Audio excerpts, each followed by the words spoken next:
There's a moment in every relationship when the person you care about suddenly breaks down, and it feels like the air shifts without warning. Your chest tightens as if you've been dropped into a high-stakes situation you never trained for. You stand there, trying to read their expression, searching for any clue that explains the emotional storm forming in front of you. And before you can think, your instincts scream, "Do something, anything, before this gets worse." But the truth is startling. Trying to fix an emotional moment you didn't cause is like trying to defuse a device when you can't even see the timer. Sometimes the most supportive thing you can do is hold your ground and let the storm happen without treating it like an emergency. But what if doing nothing, absolutely nothing, is the very thing that changes everything next? The emotions of someone you love aren't tasks to complete. They're weather patterns moving across their inner world. You don't control the clouds that gather, and you can't demand sunlight just because you want peace. Each person carries their own emotional ecosystem, shaped by years you never lived, storms you never saw. Stepping into their storm as if you're the one responsible for clearing the skies only creates chaos for both of you. Many of us confuse urgency with love. Believing real care means rushing in with solutions before we even understand the problem. But emotional waves don't need rescuers. They need witness, respect, and room to rise and fade. So what happens when you finally stop trying to control the weather and start learning how to stand steady in it? Every time you rush towards someone's emotional intensity with solutions, comfort, or self-blame, you unknowingly teach their nervous system that heightened emotion is the doorway to your attention.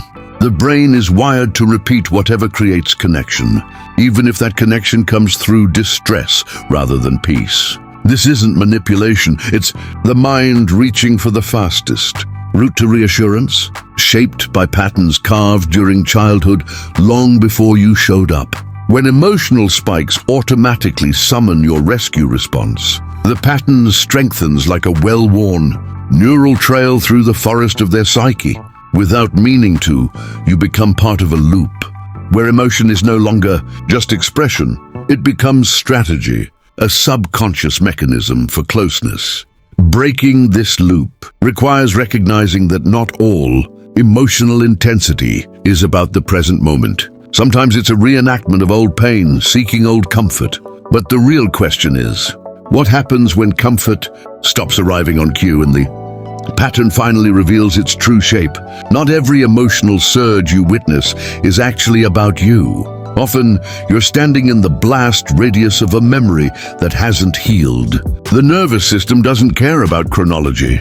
It reacts to old wounds as if they are unfolding right now, pulling you into a story you were never written into. In those moments, you aren't their partner, friend, or support system. You become a symbolic stand-in for someone from their past who didn't show up the way they needed.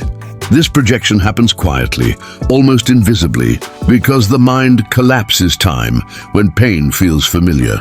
And if you react defensively, you accidentally validate the old narrative, confirming the fear that no one will stay when emotions get big. Real connection requires recognizing when you're interacting with the person in front of you and when you're interacting with the echo behind them.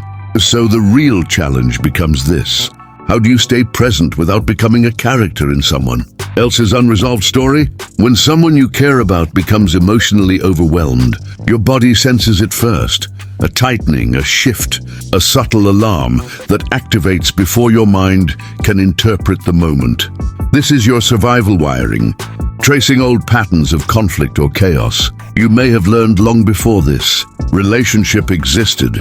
Without realizing it, your nervous system decides whether to soothe, fight, shrink, or rescue based on echoes from your own past, not the reality of what's happening now. That's why certain emotions feel disproportionately heavy. They're tapping into a depth far below the surface conversation.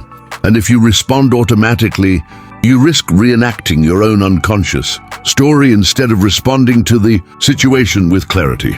Emotional maturity begins when you can feel the surge inside you and still choose a response that aligns with who you are today. not who you had to be back then. Which raises the deeper question: how much of your reaction is about them? And how much is really about the younger you who still wants safety?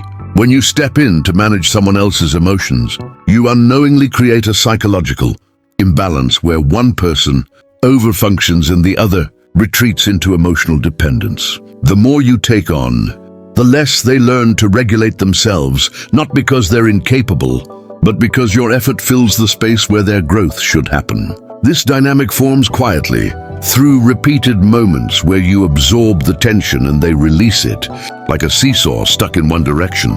Over time, their nervous system adapts to the idea that your stability is the safety net they don't have to build for themselves. Meanwhile, your own emotional bandwidth thins, leaving you overstretched, undersupported, and confused about why you feel responsible for everyone's peace but your own.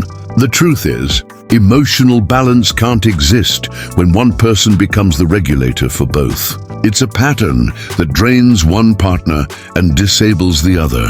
And the deeper realization hits: what part of you believes that carrying someone else's emotional weight is the price of staying connected?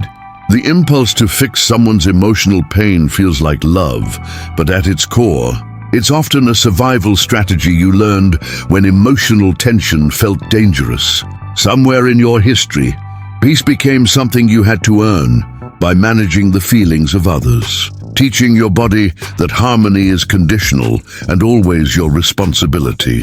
This creates a subconscious equation: if they're upset, you're unsafe, so you move quickly, automatically, desperately. But this kind of rescuing doesn't create connection. It creates self-erasure, where your identity dissolves in the pursuit of stability. You begin to equate love with labor, presence with performance, and worth with how effectively you can absorb another person's emotional storms. The tragedy is that the more you try to fix, the less space you give yourself to be human, imperfect, or held. So the question echoes back at you: who taught you that love only arrives when you've earned your safety?